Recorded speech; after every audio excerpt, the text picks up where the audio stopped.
안녕하세요. 책 읽어주는 한사련입니다. 감상적 민족주의와 실상의 역사 6번째 시간입니다. 조선 만국의 책임은 과연 누구한테 있는가? 어떻게 이완용이라는 자가 일본에게 나라를 팔아넘기고 대한제국이란 나라를 망하게 했을까? 한낱 일개 대신이 그런 엄청난 일을 하는 것이 가능했을까? 도대체 그 전후 사정은 어떠했기에 그가 일본에게 나라를 넘길 수 있었을까? 결론적으로 필자는 나라를 팔아넘긴 가장 큰 책임은 다름 아닌 고종에게 있다고 주장한다.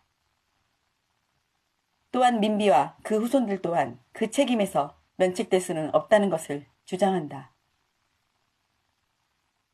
지금까지 우리는 탐욕스럽고 표륜적이며 배은망덕한 인간 말종이라는 그럴듯한 매국노 이완용상을 만들어 놓고 거기에 삿대질을 하면서 위안을 삼아왔다. 그런 파렴치한 인간이니까 매국까지도 서슴지 않는다고 생각하면서 우리는 만국과 매국의 모든 책임을 그에게 떠넘겨왔다. 이것은 우리에게서 만국의 치욕감을 어느 정도 덜어주는 위안이 될 수 있을지는 모른다. 그러나 진실은 아니다. 진실이 아닌 것에서 역사의 교훈을 얻을 수는 없다. 이제 문제는 엉뚱한 이완용상에 욕설을 퍼붓는 것이 아니라 한때 대단히 애국적이었던 인물이 왜, 어떻게 해서 만고의 매국노로 전락하게 되었는가 하는 그 비극적 과정과 변신의 논리를 밝히는 데 있다. 우리는 이런 작업을 통해서만이 그의 매국행위의 본질을 파악할 수 있는 동시에 제2의 이완용이 나타나는 것을 막을 수 있을 것이다. 1905년 11월 15일부터 조약이 체결된 18일 새벽 1시까지의 상황을 재구성해보면 대강 다음과 같다. 이토 히로부미는 15일 오후 3시 30분 통역관검 서기관 고투부 쇼타로를 대동하고 고정을 다시 찾은 자리에서 4개조로 된 보호조약 문안을 내놓고 외교권을 일본에게 넘기라 한다. 이토의 보호조약 강요에 대해 고종은 그것을 딱 부러지게 거부하지 못한다. 고종은 외교권 이양을 절대로 거절하는 것은 아니며 조약 내용은 어떻게 규정해도 말하지 않겠으나 형식만이라도 남겨주면 좋겠다 라는 뜻을 피력했다. 이토 히로부미는 단호히 거부한다. 고종은 몇 차례나 더 조약의 내용은 반대하지 않겠으나 외교권이 한국에 있다는 흔적만이라도 남겨주도록 이토가 일본 천황과 정부에 말해달라고 애원조로 부탁한다. 고종은 마침내 외부 대신과 하야시 공사 사이에 조약에 대한 교섭이 끝나면 의정부 회의에서 토의 결정토록 하겠다라고 책임을 내각으로 떠넘겼다. 이토 히로부미는 고종에게 이 문제는 속결을 요하는 만큼 오늘 밤 당장 외부 대신을 불러 하야시 공사와 협의하여 하루빨리 조율토록 하라. 라는 지시를 내릴 것과 정부 대신들에게도 황제의 이와 같은 뜻을 친명으로 속히 전하라고 했다.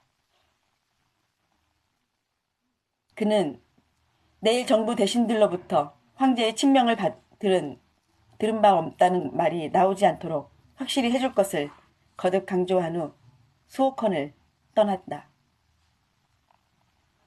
다음 날인 16일 오후 4시 이토는 한국정부 강요와 원료 대신들을 자신의 숙소인 손탁 호텔로 불렀다.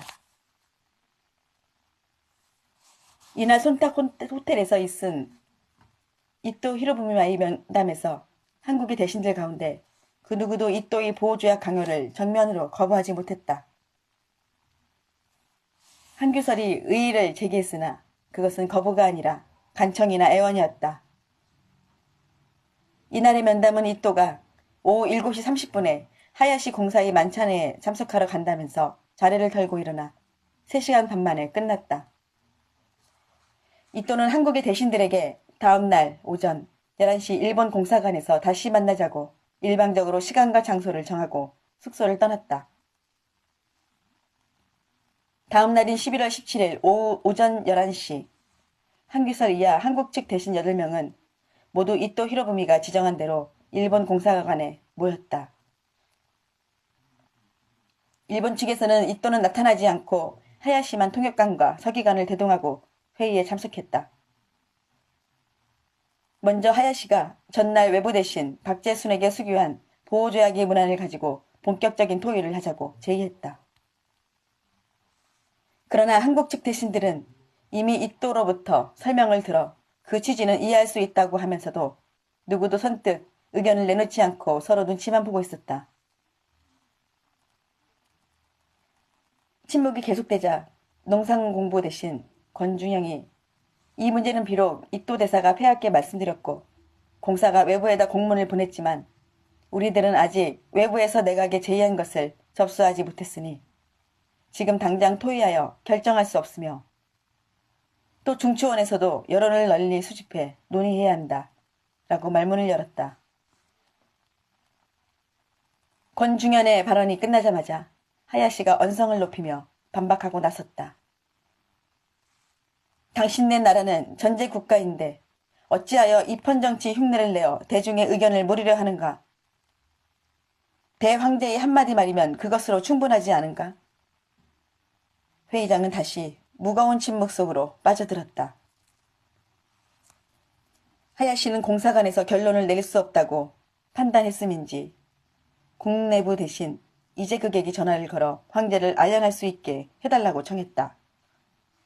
그리고 점심을 마친 다음 오후 3시쯤 한국 대신들을 재촉해 대궐로 향했다. 고종은 하야시 알련 요청을 몸이 불편하다는 핑계로 거절하고 대신들과 어전회의를 열었다. 어전회의가 열리는 동안 하야시는 옆에 붙은 휴게실에서 기다리고 있었다. 네, 여기까지 하겠습니다.